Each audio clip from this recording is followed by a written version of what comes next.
우리 사랑하고 존경하는 우리 조재호 목사님,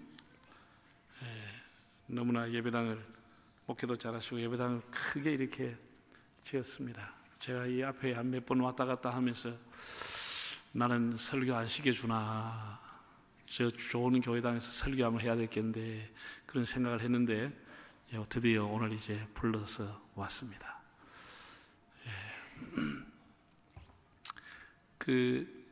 지난 주간에 저희 교회에서는 총회를 위한 특별 새벽 기도회를 한 주간 했습니다. 화요일 날 새벽에 제 차를 몰고 이제 교회로 가는데 월요일 날 저녁에 비가 좀 왔어요. 나뭇잎이 제법 떨어져서 제 윈도우에 나뭇잎이 제법 쌓여 있고 라이트를 켜니까 다른 차들도 제법 나뭇잎이 지붕 위에 떨어져 있어요. 그래서 내가 여보, 나뭇잎이 떨어지는 거 보니 이제 가을이 왔는 모양입니다. 그랬더니 날씨는 여전히 덥잖아요. 나뭇잎 떨어지는 거 보니 이제 가을이 온 모양이구나. 내가 그렇게 했더니 가을이 오면 나뭇잎이 떨어지겠지요. 그러면서 한 얘기예요. 사람들이 당신 보고 부총회장님, 곧 있으면 총회장님 대단한 거 아니에요. 다 떨어집니다. 다 떨어지고 당신 곁에는 내만 남아있을 거예요. 그래서 그래, 다 떨어지고 우리 곁에는 주님만 남아있을 거야. 그렇게 얘기를 하고 새벽에 교회를 갔습니다. 제가 이제 교회가 부산 백양로 교회입니다. 백양로 교회인데 얼마 전에 한 2주 전에 연세대학교 총장님하고 대학 원장님하고 무슨 회의를 하면서 제가 식사를 하면서 총장님한테 우리 교회에 명함을 드렸더니 아이고 목사님, 백양로 교회라고 해서 제가 친근감이 듭니다. 그래서 연세대학교에 들어가는 제일 중앙 길이 이름이 백양로입니다. 백양로예요.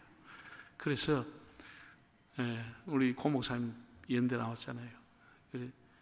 제일 중앙 메인 스트리트가 백양로야. 이 덕을 우리 교회 앞에 있는 산이 백양산이에요. 그래서 교회 이름을 이제 원래 이름은 우리가 보은교회였어. 은혜를 갚는다. 이렇게 보은교회는 예배당을 옮기면서 보은교회를 바꾼 거예요. 그럼 내가 왜 바꾸셨냐 장로님한테 물어보니까 어디 가서 보은교회 다닙니다 하면 충청도에서 왔습니까? 이런다는 거예요. 충청도에 보은군이 있으니까. 그래서 이래가는 안 되겠다. 그래서 마침 교회를 옮기면서 교인들한테 공모를 했더니 백양산이 있으니까 백양로라는 이름이 제일 많이 나왔다는 거예요. 그래서 이름을 지은 건데 덕을 꽤나 보고 있습니다. 의사들 중에서도 등록한 사람 물어보면 연세대학교 치과, 연세대학교 의과대학 나온 분, 연세대학교 행정과, 연세대학교 문과, 연세대학교 국문학과 이렇게 나온 분들이 계시는데 어떻게 우리 교회를 오셨나 내가 물으면 백양로라는 이름 때문에 왔다는 거예요. 자기가 20대 때 대학 가서 설레이는 마음으로 대학 갔을 때 그 대학 다녔던 그 길이 백양로였는데 백양로라는 이름이 있으니까 너무 친근감이 들고 젊을 때 생각이 난다. 이렇게 해서 저희 교회를 이름 때문에 연대 출신들이 꽤나 교회 안에 계십니다. 여러분, 우리 여기 부산 사람들도 들어 있으리라고 생각하는데 부산은 우리나라에서 가장 오래된 대학이 몇 개나 있습니다. 한 500년 된 대학이 있습니다. 서울대학이 아직도 100년이 안 됐고 우리 장신대가 오래돼도 115년밖에 안 되는데 우리나라는 120년 이상 된 대학이 거의 없습니다. 부산에는 500년 된 대학이 있습니다. 유명한 해운대라고. 이거는 여름 한철 그 학교를 운영하는 분이 백사장이라는 분이 계십니다. 이분이 여름 한철만 운영하면 1년 동안 이 대학 미기 살립니다. 그 주변에 마을 사람 다 미기 살립니다. 대학촌, 해운대학촌 다 미기 살립니다. 백사장이라는 분이 이사장입니다. 또 그 근방에 태종대라고 하는 것도 오래된 대학이 있습니다. 제가 거기서 왔고요. 그래서 왔고 우리 부산의 날씨를 사람들이 묻는데 거의 5, 6도입니다. 모르면 넘어가겠습니다.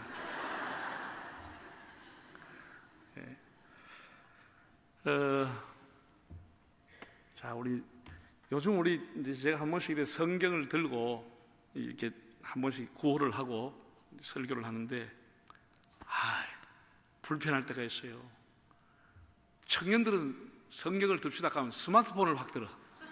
이 성경이 아예 없어. 얘들은 없고 스마트폰 들고. 근데 내가 아니 성경들은 목사님 이거 다 들어있습니다. 다 들이대요. 자, 성경 한번 들어보겠습니다. 주님, 저에게 성경을 주신 것을 감사합니다. 성경은 글이 아니라 길입니다. 성경에 답이 있습니다. 성경에는 글이 아니고 뭐라고요? 성경은 글이 아닙니다. 여기 우리가 살아가야 할, 걸어가야 할 길이 있는 것입니다. 그래서 이 말씀이 귀한 것입니다.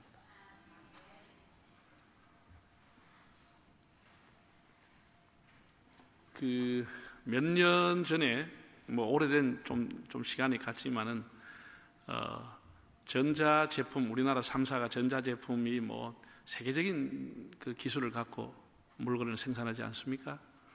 그래서 이 전자회사에서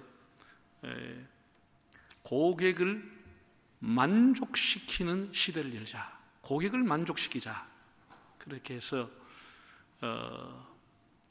고객 만족이라고 하는 슬로건을 가지고 제품을 생산했습니다. 물건을 받아본 사람이, 사가간 사람이 야, 정말 물건 잘 만들었다, 이렇게 고객을 만족하자. 굉장히 좋은 그런 캐치플레이즈였습니다. 그 얼마 시간이 가면서 다시 바뀌어졌습니다. 고객 감동 시대를 열겠다. 그리고 물건을 사간 사람이 야, 가격 대비해서 물건이 너무 좋구나, 서비스 받은 사람이 감동이 될 정도로, 그래서 고객 감동의 시대를 열겠다, 이렇게 해서 제품을 생산했습니다. 그래도 우리에게 많은 감동을 줬죠. 좋은 물건들이, 세계적인 제품들을 만들었습니다. 여러분, 지금은 이제 고객 만족, 고객 감동 시대 다 지났습니다. 지금 무슨 시대인지 아세요? 고객 졸도 시대입니다. 이걸 받아간 사람이 졸도할 정도로 좋은 걸 만들어 보자. 졸도라고 하는 것 아세요? 우리 경상도 순수한 말로 장가지는 게 졸도입니다. 장가진다. 장가진다는 말 모르면은 그냥 기절을 했다, 그 얘기입니다. 우리 중풍 오기 전에 오는 게 뭐예요? 중풍 오기 전에 오는 게 초풍입니다. 그리고 기절 초풍이라 한 겁니다. 초풍이 오고 중풍이 따라오는 겁니다. 그리고 초풍 왔을 때 조심해야 중풍이 안 오는데, 자꾸 장가지고 기절 자꾸 하는데도 그 사람 놔둬보면 나중에 결국은 중풍이 오는 거예요. 고객을 장가지게 하자. 고객을 기절시켜버리자. 졸도시켜버리자. 그런 시대가 지금 됐습니다. 고객 졸도 시대입니다. 제가 이 성경을 보면서 하나님을 졸도시킨 사람들이 있더라고요. 하나님을 졸도시키는 사람이 있어요. 자, 우리가 쉽게 얘기하면은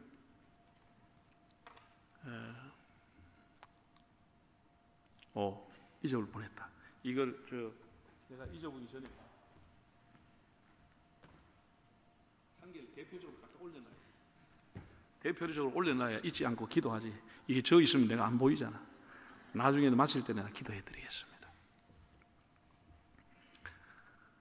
뭐 하다 일로 갔지? 성경에 하나님을 졸도시킨 사람들의 얘기가 기록되어 있습니다. 아브라함의 얘기를 한번 간단하게 드리면은, 아브라함이 100세에 자식 이삭을 얻었습니다. 요즘 손자 바보가 얼마나 많습니까? 정말 아들 바보가 돼버린 거예요. 이렇게 하면 아들 바보가 될 수밖에 없잖아요. 그런데 창세기 22장에 보면은 하나님께서 이렇게 말씀을 했습니다. 네 아들 독자 이삭을 모리아 산에 데리고 가서 번제로 드리라, 이렇게 말씀을 했습니다. 네 아들 독자 이삭을 번제로 드리라. 번제라고 하는 것은 쉽게 말해서 불고기같이 태워서 드리라, 그 얘기입니다.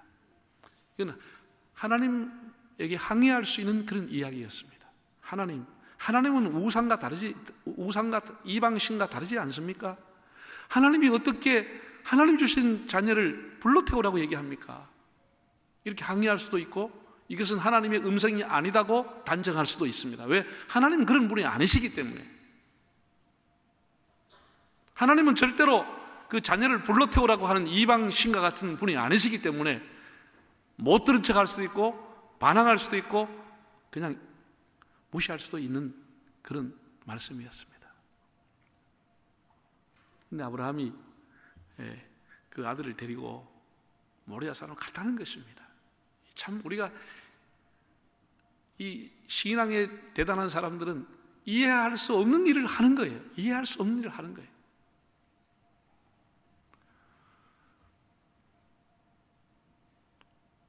산 정상을 올라가면서 아들 그 11 서너 살 됐을까 할 이삭이 뒤를 돌아보면서 물어보는 겁니다. 아빠, 하나님 앞에 번제한다고 하면서 나무라든지 모든 것 불하고 다 준비했는데 재물이 어디에 있습니까? 이렇게 물은 거예요. 재물이 어디에 있습니까? 정말 아브라함에게는 피가 거꾸로 돋는 순간입니다. 야, 너가 재물이야, 이렇게 할 수 없잖아요. 아브라함이 언급결에 생각했던 것은 아니지만 언급결에 뱉은 말이 뭐라고 했죠? 재물은 누가 준비해요?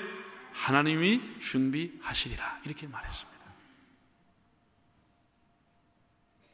그리고 정말 모리아 산에 올라가서 그 넓적한 바위를 택해가지고 퍼포먼스 하려고 하는 게 아니고 쇼 하려고 하는 게 아니고 아들 정말 이삭을 묶어서 눕혀놓고 그냥 칼을 들어 내리치려는 순간 하나님이 졸도해버린 거예요. 하나님이 졸도해버렸어요.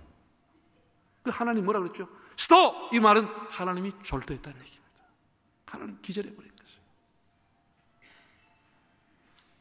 네가 어째서 네 아들 이삭을 이렇게 드리려고 한 마음을 가졌느냐? 하나님이 졸도해버렸을 것이죠. 성경에는 이런 얘기가 정말 수없이 기록되어 있습니다. 제가 이것을 생각해 보면서 제 목회를 돌아보았습니다. 내가 하나님을 졸도시킨 일이 있었을까? 제가 20대 초반부터 하나님 앞에 부름받고 하나님의 사역을 하고 목사가 된 것만 해도 1983년에 목사가 됐으니까 36년이 지났는데 40년 이상 목회하면서 교회 밥을 먹으면서 하나님을 감동시킨 일이 있었을까? 하나님 앞에 여러 날 기도하고 생각해봐도 하나님 감동시킨 일이 생각나지 않더라고요. 생각나지 않았다는 것은 없었다는 얘기입니다. 없었다는 얘기죠. 내가 하나님의 이름으로 하나님의 밥을 먹고 살면서도 하나님을 감동시킨 일이 없었다고 하는 것이 너무나 기가 막혔어요.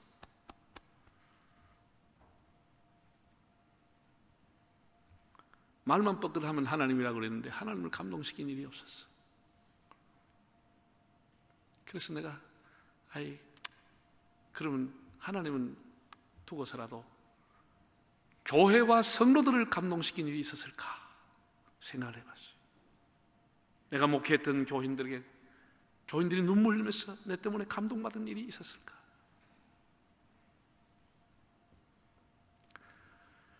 저는 참 목회를 하면서 어떻게 하다 보니까 몇 교회를 담임을 했는데 전도사 때도 담임을 했습니다. 전도사 하면서도 교회당을 지었습니다. 예배당을 지었습니다.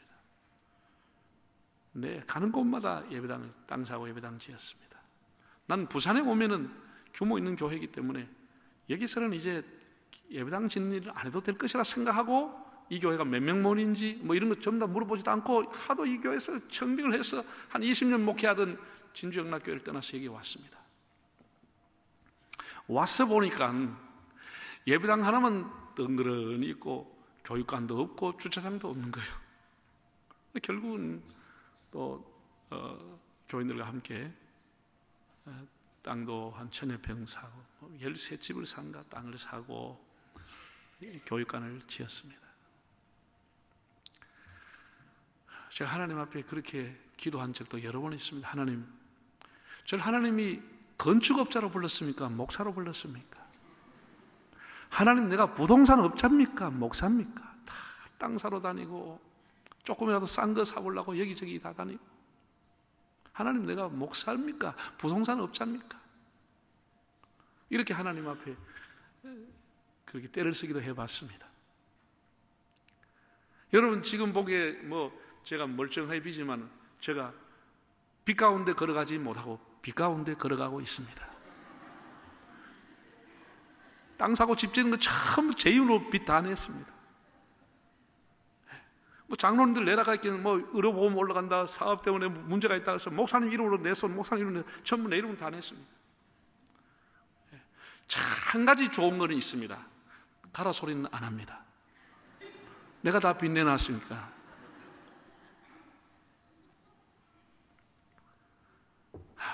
간 데마다 예배당을 지었습니다. 그런데 내가 하나님 앞에 기도하며 생각을 해봤어요. 예배당을 지은 것을 가지고 교인들을 감동시켰다고 할 수가 없는 거예요. 왜? 내가 지은 게 아니고 온 교인들이 다 참여했으니까. 온 교인들이 다 헌금하고 온 교인들이 기도하고 수년 동안 온 교인들이 십시일반으로 헌금해서 지은 것이기 때문에 나도 거기에 한 숟가락 보탠 것밖에 없지. 내가 다 지었다면 감동이 됐지만 내가 지은 게 아니니까 이 감동이 안 되는 거예요. 십시일반이라는 거 알죠? 10숟가락을 모으면 밥그릇 하나가 된다. 한 사람 밥이 된다는 거예요. 정말 예배당을 부하든 가난하든 각양각색의 사람들이 다 헌신하고 헌금하고 기도해서 진 거예요. 물론 동기부여는 제가 했겠죠. 그걸 가지고 하나님을 감동했다고 할 수가 없더라고요. 오히려 교인들이 저를 감동시키고 저를 눈물 나게 한 일이 수없이 많았습니다. 한 번은 진주에서 땅을 사가 예배당을 지을 때입니다. 한 10년 동안 개척각 비슷한 한 4, 50명 전세 들어있는 교회에 가서 제가 목회를 했거든요. 제가 하여튼 7, 8년 역사에 내가 5번째, 4번째 목사로 갔으니까 얼마나 힘들었는지 1년하고 다 갚아버리고 2년하고 갚아버리고 이랬는데 제가 이제 가서 한 10년 눈물 흘리니까 하나님이 땅을 주시더라고요. 그래서 그 땅에서 이제 예배당을 짓는 거예요. 짓는데 함양이라고 하는 시골에서 강 집사라고 하는 분 4분이 오셨어요. 이사를 오셨어요. 그래서 한 분이 귀할 때까 제가 신방을 갔어요. 아이고 집사님 어째 오셨냐고, 여기서 뭐 하시냐고 물어보니까 전세를 들어 사시는데 정말 이 사람 깡촌에서 온 이 사람 이름도 석두야. 강석두야. 그냥 평생 우리가 이렇게 시골에서 사느니 나무 소작하고 사느니 1년 농사지고 조금 이렇게 주는 쌀 가지고 사느니 우리도 한번 도시가 살다가 우리가 죽어야 안 되겠나. 이러니까 두 분이 아무 직업도 없이 그냥 이사 와버렸어요. 그냥 믿음은 좋은데 그냥 석두야. 계획 없이 그냥 이분이 진주에 와버렸어. 그리고 우리 교회가 있으니까 교회 등록을 한 거예요. 시골교회 집사였으니까.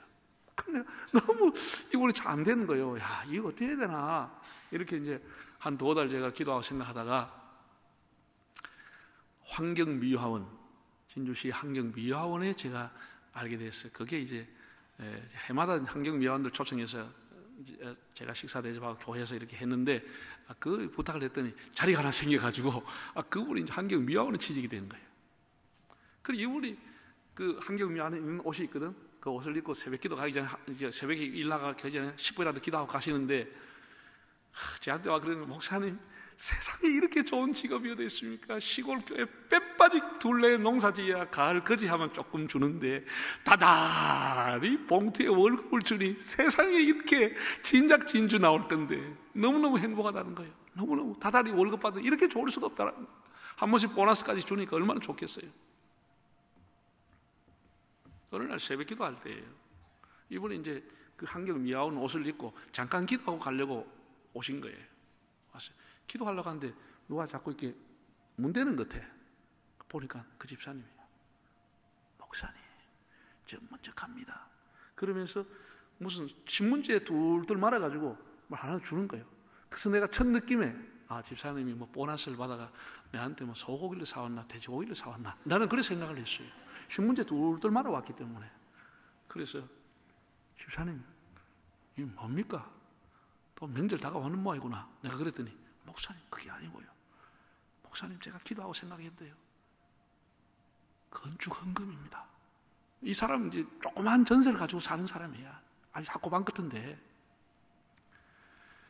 그 내가 캄캄해서, 새벽에 캄캄하잖아. 집사님 얼마나 했는겨?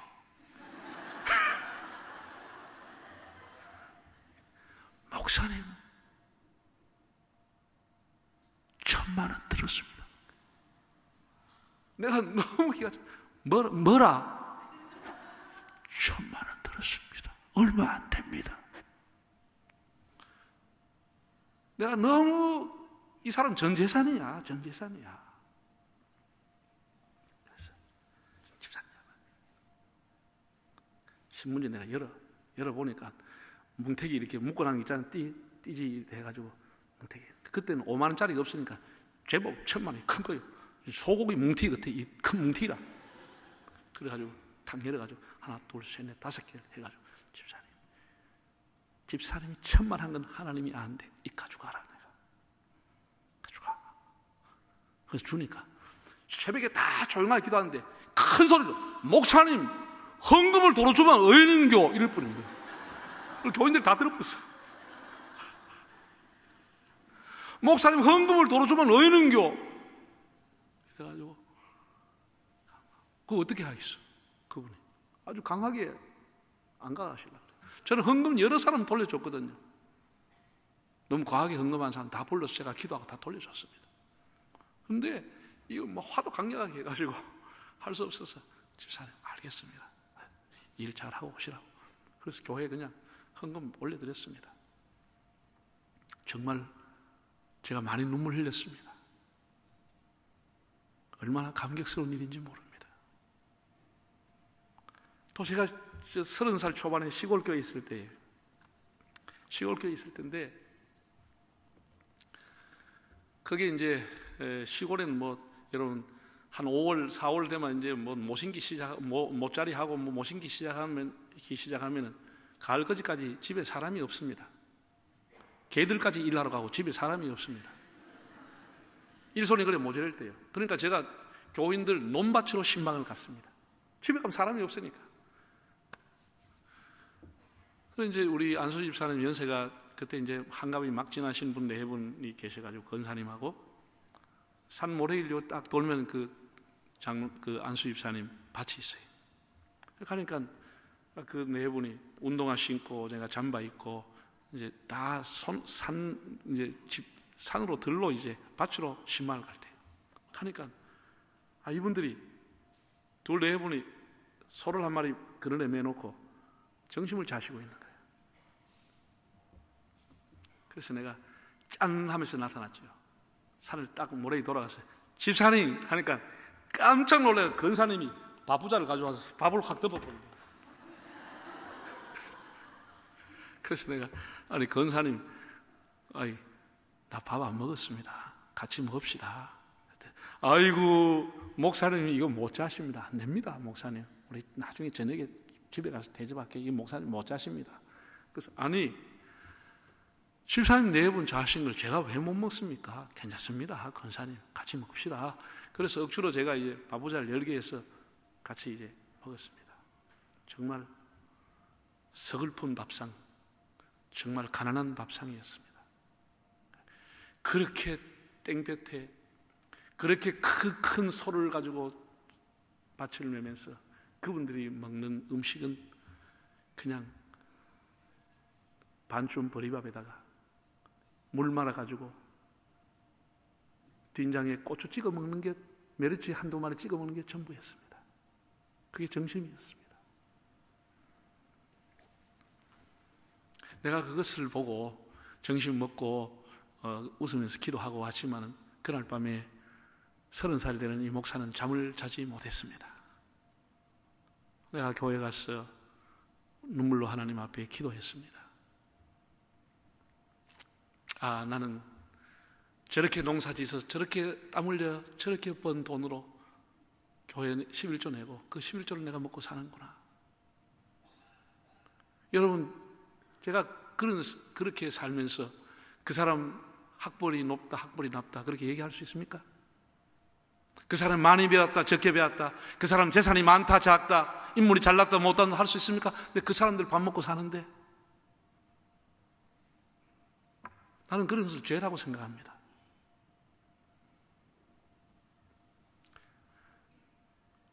그때부터 내 생각은 달랐습니다. 그분들은 자기들은 길가에 가서 니아가에서 5,000원, 10,000원짜리 허리끈을 사고 저한테 사올 때는 가파치 35,000원짜리 사가오는 사람들입니다.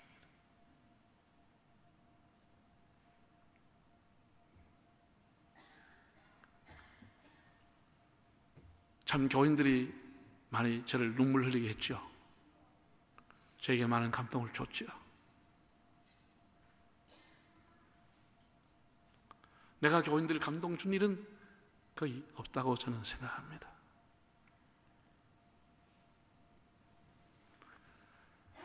그래서 제가 그러면은 교인들은 감동 안 됐더라도 내가 많지 않은 우리 가족들은 감동시켰을까 생각해 봤습니다. 저희 가족은, 저는 마누라가 하나밖에 없습니다. 자식도 딸 하나밖에 없습니다. 그 두 여자가 내한테 눈물 흘리면서 감동받았다는 얘기를 내한테 한 적이 거의 없습니다.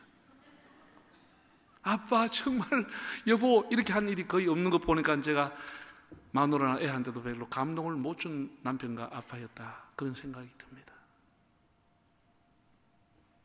그래서 제가 하나님을 감동시키고 절도시킨 사람도 있는데 나는 왜 이렇게 살았을까 이런 생각을 하게 된 겁니다. 제 이제 남은 소원은 한 가지입니다. 내가 마지막 현역의 목사의 옷을 벗기 전에 하나님을 감동시키든지 하다못해 교인들이라도 감동시키고 내가 옷을 벗어야 되겠다. 이것이 저의 기도의 제목입니다. 당신들은 어떻게 살아왔습니까? 여러분들이 섬기는 교회 목사님 감동시킨 적이 있습니까? 여러분이 가까이 있는 여러분의 가족들을 여러분 감동시킨 적은 있으신지요? 아니, 하나님을 감동시킨 적은 있는지요? 우리 어떻게 살아야 되겠습니까? 우리는 위대한 위인의 역사, 위대한 사람, 위대한 신앙인들의 얘기를 듣고 감동을 받지만은 그 감동은 감동받는 걸로 끝나버립니다. 내 얘기를 듣고 어떤 사람이 감동받을 것인가? 내 스토리를 듣고 누가 감동을 받을 것인가? 이런 우리가 좀 생각을 해봤으면 어떨까 하는 생각을 합니다. 오늘 성경에 보면은 하나님을 감동시킨 사람이 또 있습니다. 이 다윗이라고 하는 사람은 참 이름만 들어도 너무나 우리에게 다윗의 그 얘기는 어느 것 하나 감동이 되지 않은 게 없습니다. 너무나 감동스러운 사람입니다.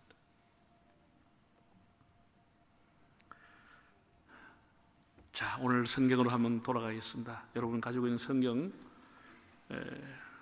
화면에 있으면 화면 1절과 2절을 한번 띄워주시기 바랍니다. 7장 1절과 2절입니다. 같이 한번 읽어볼까요? 시작. 여호와께서 주위의 모든 원수를 무찌르사 왕으로 궁에 평안히 살게 하신 때에 왕이 선지자 나단에게 이르되 볼지어다 나는 백향목 궁에 살거늘 하나님의 궤는 휘장 가운데 있도다.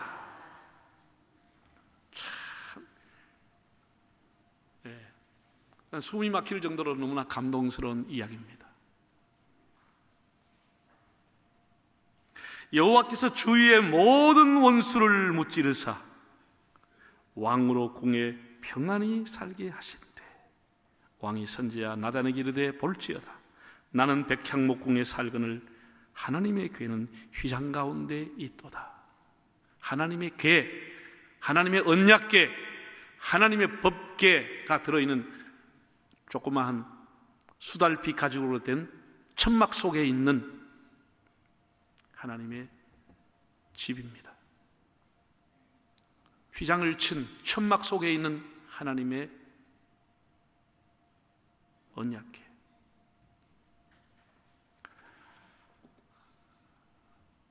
여러분, 다윗은 하나님께서 주변의 모든 원수를 무찌르치고 국태민안하게 하시고 나라가 태평성대를 부를 정도로 평안함을 주었을 때 하나님을 생각했다는 사실입니다. 당신이 평안할 때 뭔 생각을 하세요? 아무 걱정 없고 아무 염려가 없을 때, 우리 인생이 최고로 잘 나갈 때 사람들은 뭐 하지요? 인생의 쾌락을 쫓습니다. 일락을 쫓아갑니다. 자기를 기쁘게 하며 살아갑니다. 봄이 자기를 위해서 자기를 즐겁게 하며 살아갑니다. 인생에 가장 평안이 주어졌을 때 다윗은 하나님을 생각했다는 거예요. 나는 이렇게 좋은 백향목 집에 살고 있는데 하나님의 집이 텐트 속에 있다니, 하나님의 집이 휘장 가운데 있다니 내 마음이 너무 아프다. 내 마음이 너무 걸린다. 내가 하나님 앞에 하나님의 집을 뒤에들어야 되겠다. 나는 이렇게 좋은 집에 있는데 하나님의 집이 저렇게 있으니 내가 어떻게 마음 편안히 살 수 있냐. 평안할 때 하나님을 생각했다라는 사실입니다. 저는 오랫동안 목회하면서 평안할 때 하나님을 찾는 사람 별로 보지 못했습니다. 새벽기도 시간에 평소에 안 나오던 인가에 나와 기도하면 불안하기 시작합니다. 저 인가에 왜 나왔을까? 와서 또 울면서 기도하고 늦게까지 기도하고 가는 거예요. 금방 왔다 가는 게 아니고, 저 인가에 왜 와서 울까? 새벽에 한 번도 못 만났던 인가인데 울고 기도하는 거예요. 그러면 새벽에 나오면 기뻐야 되는데 내 마음이 무거워지는 거예요. 무거워지는 거예요. 저 인가에 왜 나왔을까? 뭐 때문에 왔을까? 가슴이 철렁 내려앉는 거예요. 여러분, 안 나오면 안 나오신 대로 그냥 계세요.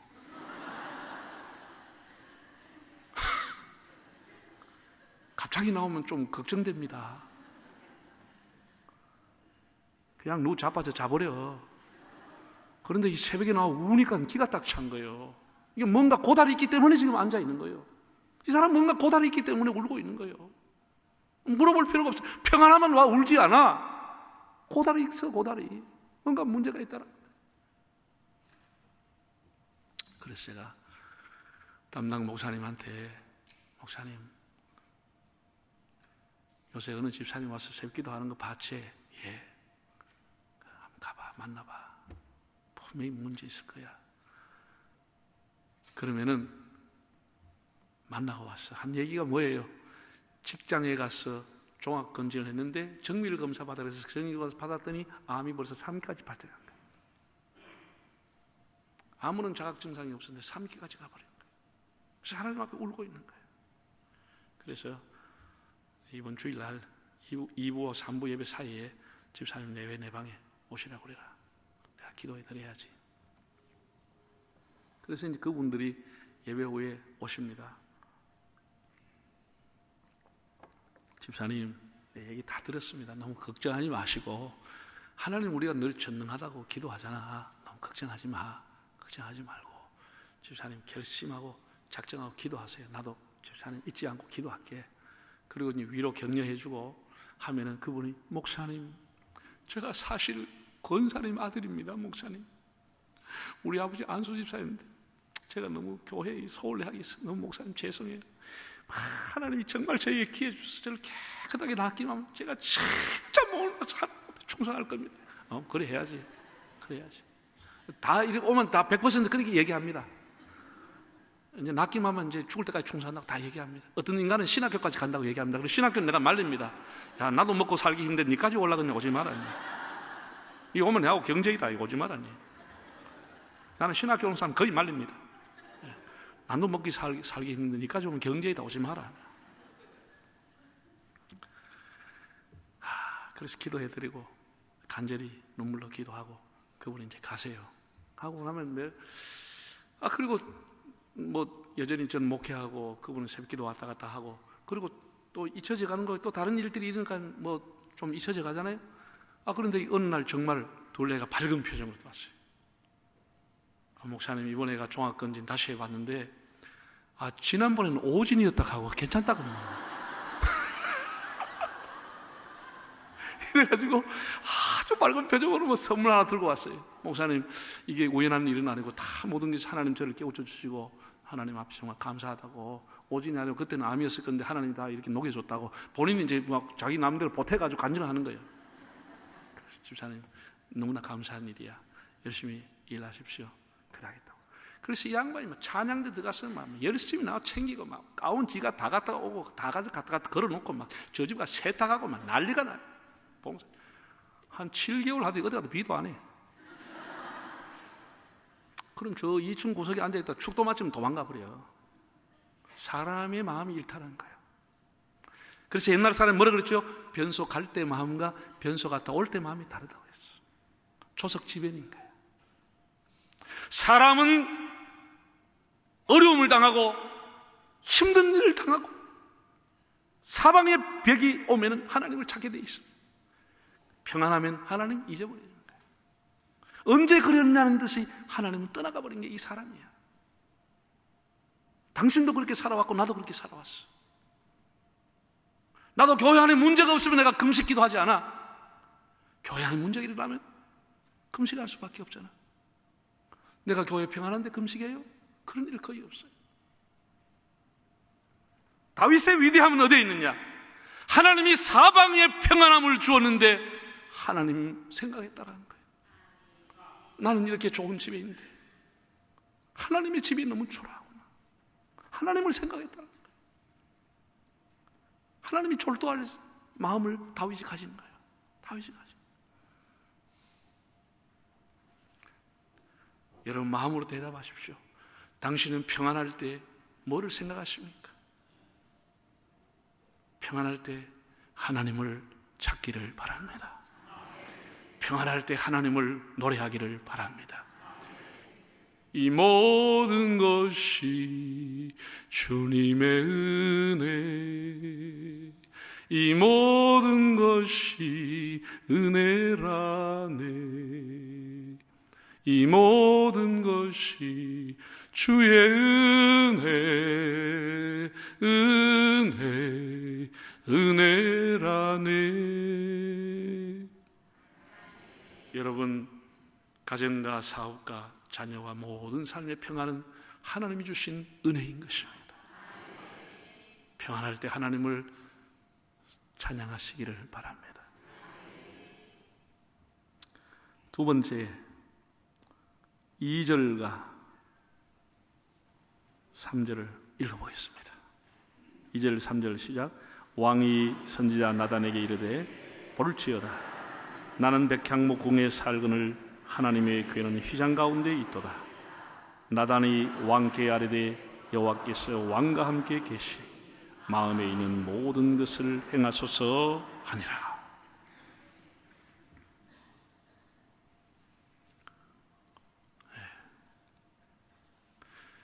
여러분, 나단이라는 선지자는 이 보통 선지자가 아닙니다. 정말 담대한 선지자였습니다. 용감한 사람이었습니다. 여러분, 그 다윗 시대 때 다윗이 한마디로 삼국을 통일한 사람입니다. 통일 왕국의 왕이 된 사람입니다. 아주 절대 권력 군주였습니다. 왕의 말 한마디가 법이었습니다. 사람을 살리고 죽이는 것이 왕의 손가락에 달려있을 만큼 절대적인 권한을 가졌고 그 나라가 강성했습니다. 하나님이 사방의 모든 대적을 무찔러 주었습니다. 그런 다윗 앞에 가서 목숨 걸고 당신이 죄인입니다. 당신이 회개하시오 라고 했던 사람이 누구지요? 나단이라는 선지자입니다. 이건 대단한 사람입니다. 대단한 사람. 우리나라 조선조 520년이 유지된 비결이 뭔지 아세요? 왕들이 어리숙한 사람이 꽤 있었습니다. 정말 등시 같은 왕도 있었고 우유부단해서 이러도 저러도 뭐하고 신하들에 끌려다니는 왕도 있고 폭군도 있었고, 이거는 왕조가 500년 이상 간 것이 세계에 몇 나라가 없습니다. 한 왕조가 500년 간 나라가 별로 없습니다. 그런데 520년 유지할 수 있었던 비결이 뭐냐? 왕 앞에 가서 유배를 갈 각오를 하고 파직을 당할 각오를 하고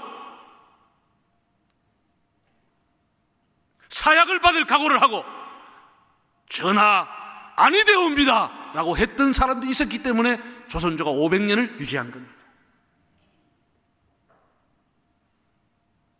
왜 나라가 이 꼴입니까?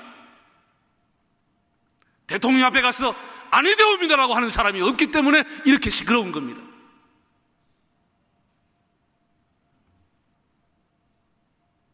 나단은 절대 군주 앞에 가서 당신이 바로 죄인입니다 라고 지적했던 사람입니다.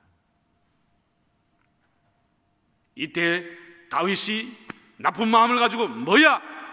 증거 있어? 이 사람이 어디서 헛소리하는 거야? 야! 이러면 경호실장한테 단칼에 가버리는 것입니다. 단칼에 가버리는 것입니다. 그냥 눈만 깜짝해도 가버립니다. 그럴 때 그런 위세를 가지고 있는 다윗 앞에 가서 당신은 죄라고 했던 영감이 뛰어나고 용감했던 사람이 다윗입니다. 나단입니다. 이 나단을 불러서 다윗이 국사로 삼은 거예요.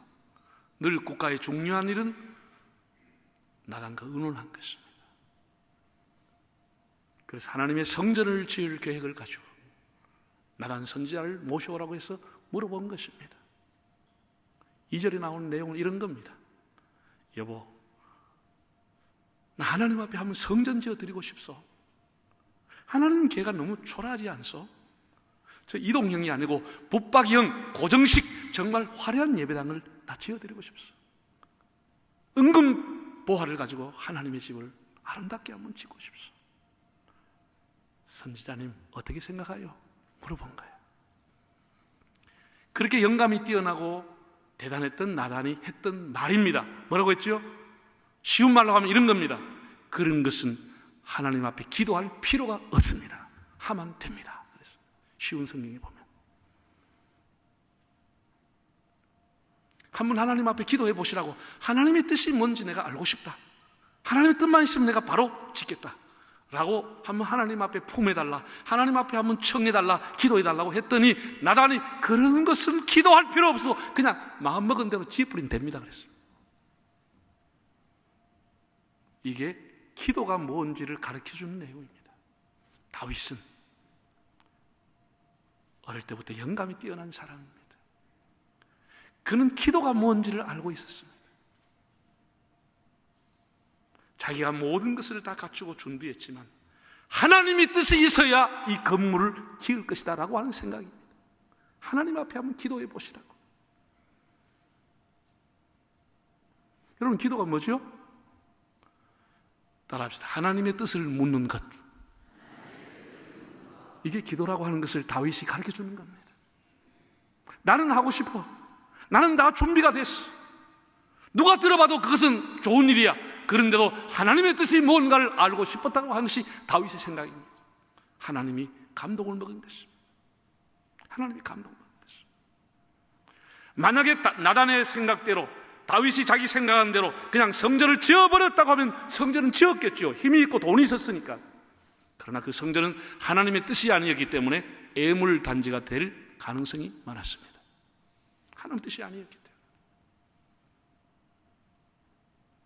우리가 힘 있다고 돈 있다고 마음대로 하는 것이 아니고 언제나 하나님의 뜻을 물어야 하는 것입니다.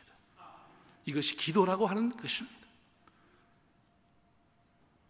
하나님의 뜻을 알고 싶다. 하나님의 뜻이 무엇인가?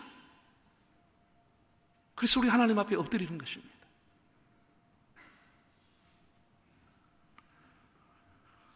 기도에 대한 많은 책을 저도 읽어봤고 여러분도 읽었을 텐데 제 마음에 기억나는 것은 스폴전의 한 정의입니다. 스폴전은 기도에 대한 정의를 이렇게 했습니다. 내 일상을 조율하는 시간이다 라고 했습니다. 우리가 새벽에 나와서 하나님 앞에 드리는 기도는 하루의 일과를 하나님 앞에 조율받는 시간입니다. 내 삶을 조율받는 겁니다. 조율이라는 거 아시죠? 악기를 다루는 사람이, 바이올린 하는 사람이 와서 그냥 바로 연주하는 게 아니고 연습해 보는 거예요. 이러니까 이거 조율이 돼야 정상적인 노래가 나오는 거예요. 우리가 새벽에 와서 기도하는 것은 내 마음이 흐트러져 있지만 하나님 앞에 기도하는 시간, 내 삶이, 일상이 하나님이 조율해 주시는 거예요. 최고로 연주할 수 있도록 하나님이 나를 바꿔주시는 거예요. 그래서 기도 시간이 중요한 거예요.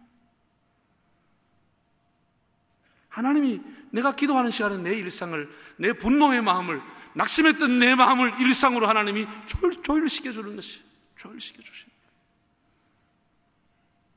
내일 또 제가 기도에 대한 얘기를 더 하게 될 겁니다. 하나님을 감동시켰다는 거예요, 다윗이. 자기는 이렇게 지고 싶다라는 거예요. 하나님의 뜻을 알고 싶었다는 거예요. 세상에 그 위대한 영감이 뛰어났던 나단조차도 기도할 필요가 없다라고 했어요. 그러니까 그냥 왕이 마음먹은 대로 하시면 됩니다. 그래 버린 거예요. 그런데 4절에 보면 어떤 일이 났죠? 4절 시작. 그 밤에 여호와의 말씀이 나단에게 임하여 이르시되 가서 내 종 다윗에게 말하기를 여호와께서 이와 같이 말씀하시되 네가 나를 위하여 내가 살 집을 건축하겠느냐. 자, 그게 하나님이 감동먹었다는 얘기. 세상에 내가 어느 누구에게 내 집을 지어달라고 말한 적이 없는데 네가 어떻게 나를 위해서 집을 지으려고 생각했느냐. 하나님 감동먹었어요. 내가 어느 누구에게 내 집을 지어달라고 말한 적이 없는데 네가 어떻게 내 집을 지어주려고 마음을 먹었느냐. 너무 고맙다. 그래, 역시 다윗이다. 하나님이 그렇게 했다는 거예요. 하나님 감동받았다는 거예요. 다윗은 우리에게 기도가 어떤 것인지를 가르쳐준 위대한 사람입니다. 여러분이 늘 하나님 앞에 달라고만 하지 말고 여러분의 인생의 문제를 가지고 하나님 앞에 한번 물어보십시오. 하나님 어떻게 생각하시는지요? 하나님 어떻게 생각하시는지요? 하나님 이거 해도 되는지요? 하나님 어쩔까요? 제가 늘 하나님 앞에 묻는 거예요. 하나님 어쩔까요? 전라도 말로 어찌까이? 어찌까이? 하나님 어쩔까요? 하나님 어쩌지요? 하나님 제가 뭘 해야 되죠? 늘 새벽에 그렇게 묻는 거예요.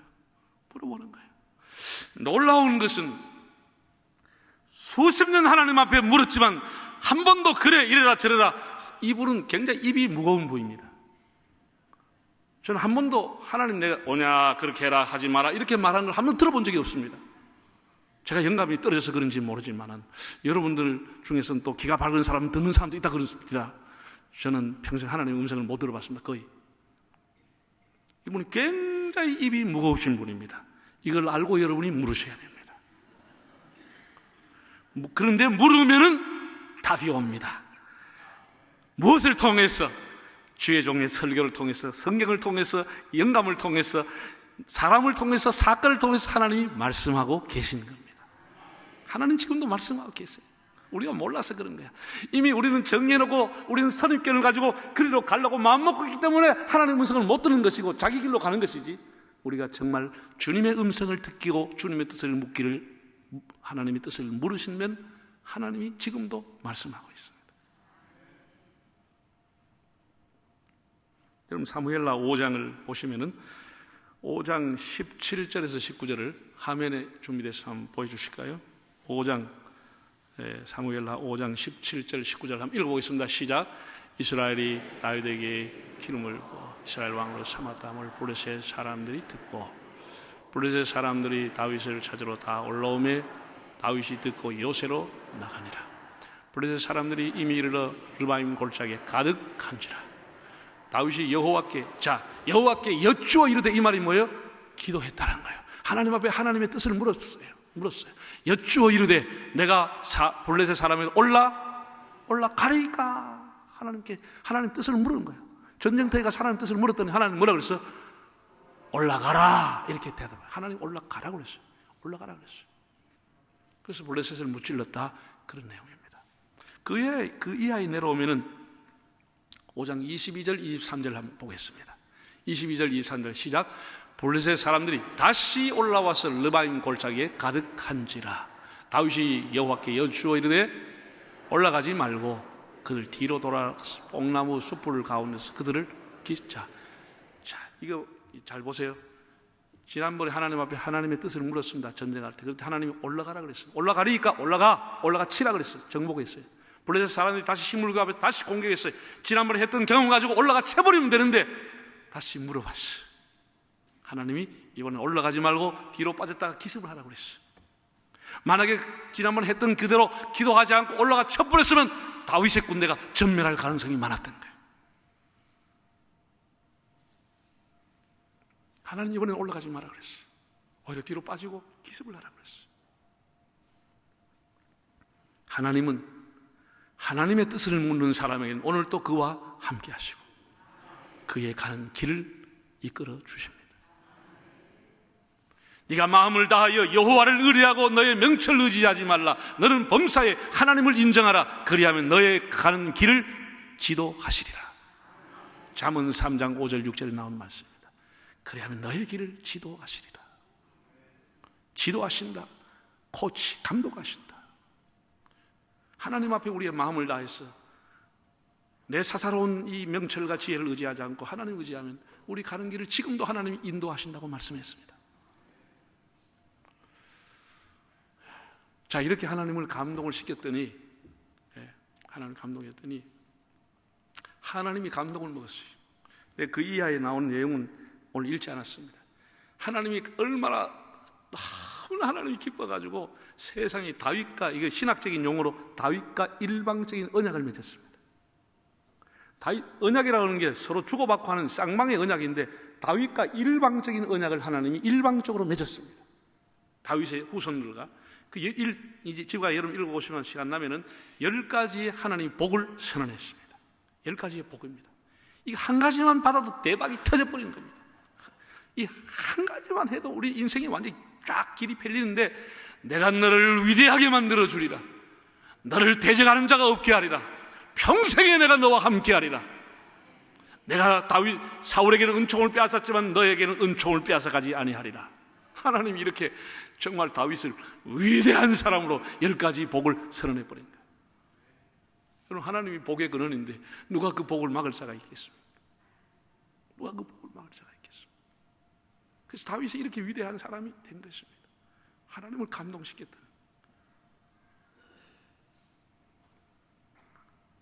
그래서 이제 본문이 끝나는 마지막 절 한번 보겠습니다. 28절 29절 28절과 9절을 읽어보겠습니다. 시작. 주 여호와여, 오직 주는 하나님이시며 주의 말씀들이 참되시니이다. 주께서 이 좋은 것을 주의 종에게 말씀하셨사오니 이제 청컨대 종의 집에 복을 주사 주 앞에 영원히 있게 하옵소서. 주 여호와께서 말씀하셨사오니 주의 종의 집이 영원히 복을 받게 하옵소서. 우리가 상상해보지만 다윗은 나단 선지자로부터 하나님의 일방적인 복을 선언받고는 그 수달피 가죽으로 된 천막 속에 들어가 엎드려 하나님 앞에 눈물로 범벅이 돼서 드렸던 그 기도가 기록되어 있습니다. 하나님께서 이 쓸모없는 이 부족한 종에게 이렇게 은혜를 주신다니, 주께서 말씀하셨사오니 주의 말씀대로 이루어지기를 바랍니다. 종의 집에 영원히 복을 주시니 감사합니다 라고 하면서 눈물로 하나님 앞에 응답 기도를 드렸다고 기록되어 있습니다. 우리가 하나님을 감동하면 하나님 우리를 감동시키십니다. 하나님 우리를 감동하면 우리가 감당할 수 없는 은혜를 주시는 겁니다.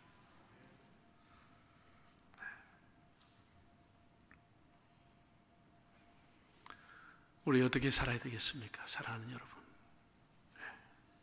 다윗은 하나님만이 자기 인생에 이제 그 하버드 대학 총장을 지냈던 분이 청년들에게 5가지 얘기했는데 그 중에 하나가 흔들 수 있는 깃발이라고 그랬어요. 흔들 수 있는 깃발, 따를 수 있는 지도자, 이 5가지를 얘기했는데 그 중에 흔들 수 있는 깃발을 얘기했어요.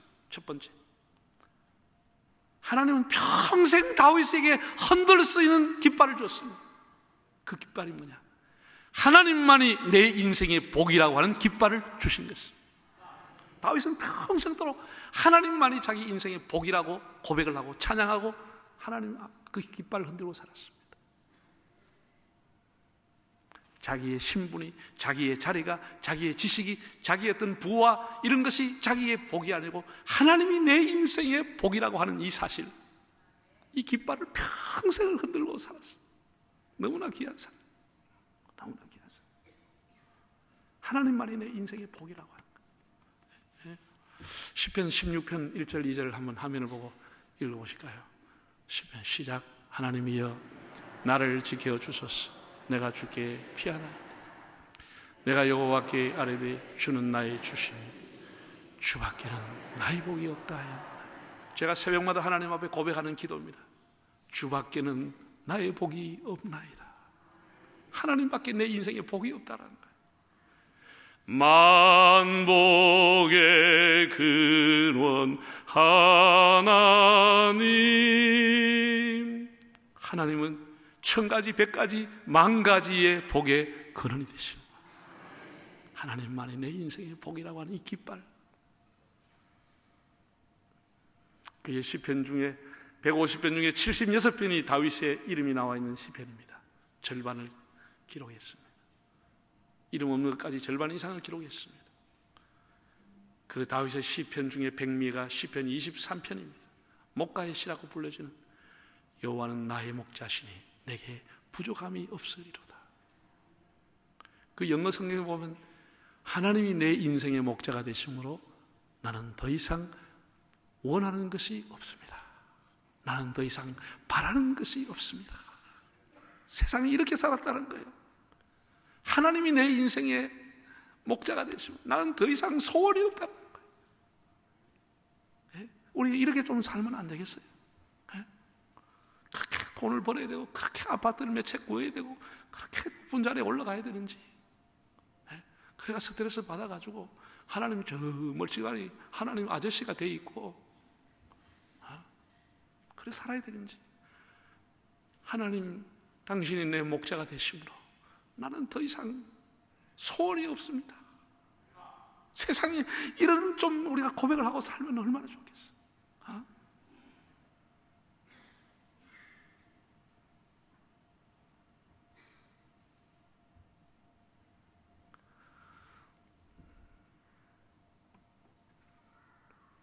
오늘 첫 시간에 제가 이 정도 설교를 하겠습니다. 한번 따라하겠습니다. 하나님을 감동시킵시다. 우리 앞뒤 옆 사람 인사합시다. 하나님을 감동시킵시다.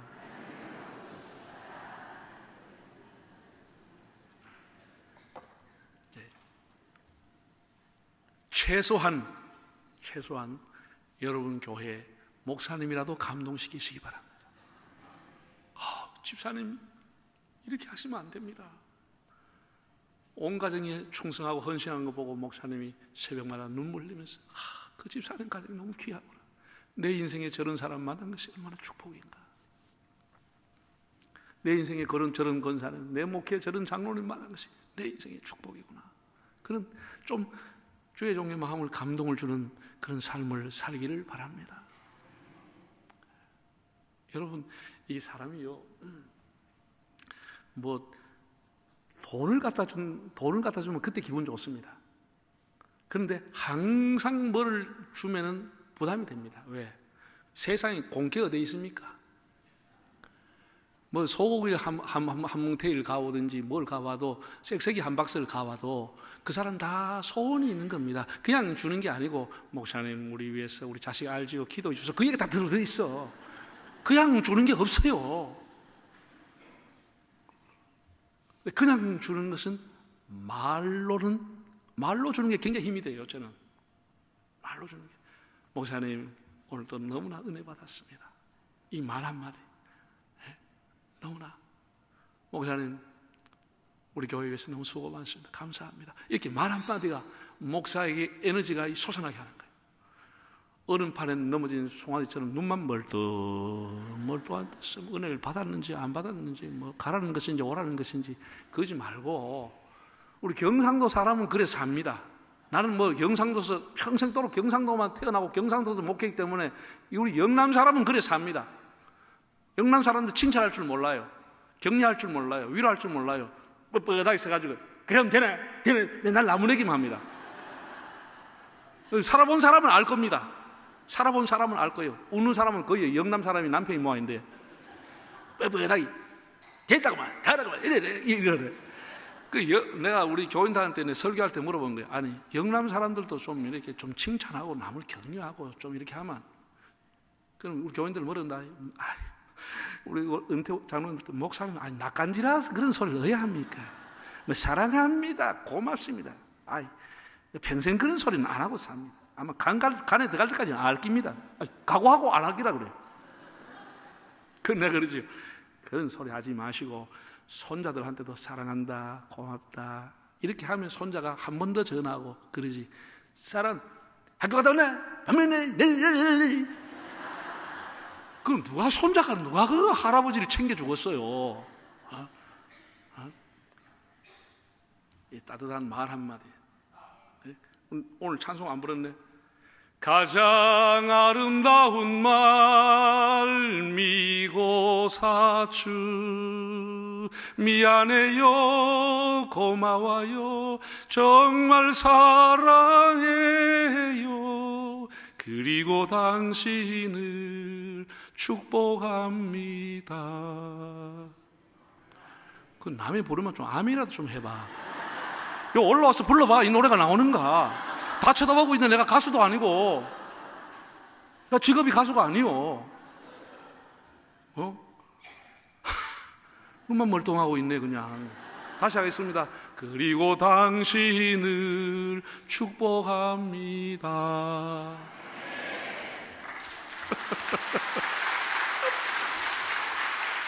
이거 저도 배운 거야. 저도 배웠어요. 미고사축. 따라합시다. 미고사축.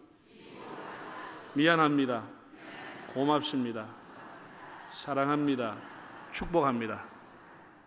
나도 배웠어. 우리 교회에서 한참 불렀어. 아마 내일 부를 거야.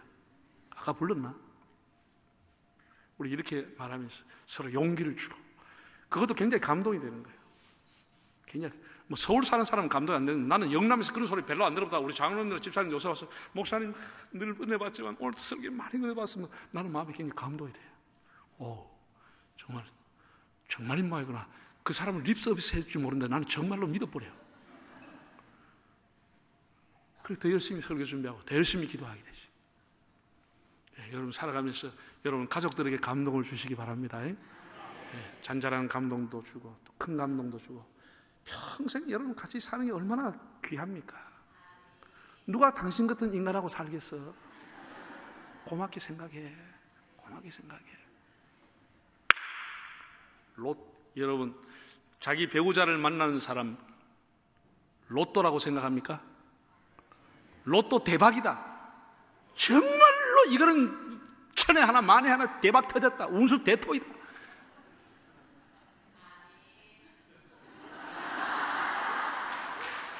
이게 1번이야. 2번은 진짜 안 맞아도 어떻게 이렇게 안 맞나? 이게 2번이야.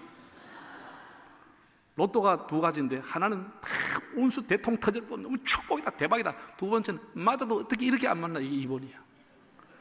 1번이요, 2번이요.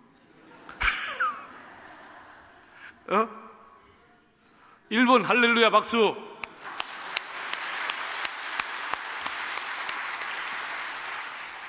서로 감동을 주면서 가족끼리라도 감동을 주고 사는 거야. 얼마나 고마워요. 얼마나 고마워요. 네가 우리 자식으로 태어난 게 너무 고맙다. 너무 자랑스러워. 아빠 엄마 너무 좋아.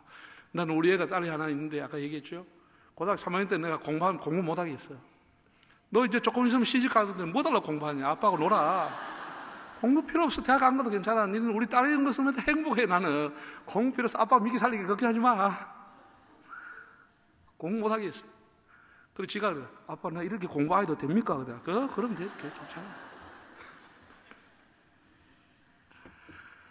그래 뭐 여름에 고등학교 3학년 때도 여름에 뭐 헤비타트 봉사하러 가고 뭐 열심히 살아요.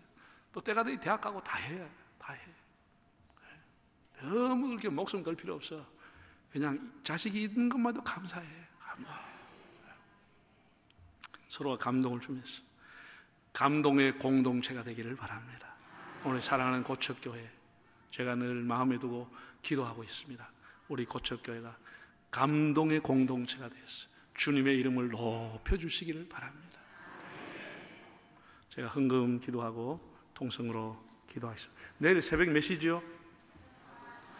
5시 반. 내일 못 나올 사람만 손 드시기 바랍니다. 아무도 없구나. 여러분 바로 답이 나와야 돼. 아무도 없구나. 내일 새벽에 다 만나요. 최선을 다해서. 최선을 다하면 나올 수 있어요.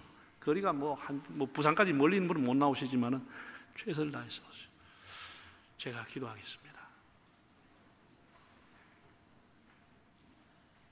내가 여호와를 항상 내 앞에 모시며 그가 내 우편에 계심으로 내가 요동치 아니하리로다. 오 자비하신 하나님, 이 밤도 하나님을 사랑하는 종들이 일가를 마치고 사방에서 모여와 이 귀한 집에서 영원하신 하나님을 경배하게 하시오니 감사드립니다. 주님, 길이 영광을 받으시며 하나님의 눈과 마음이 항상 이전에 함께하여 주옵소서. 하나님, 아브라함이라는 사람 하나님을 감동시켰습니다. 다니엘도 사자굴에 들어가면서까지 하나님 앞에 신앙을 지켜 하나님을 졸도시켰습니다.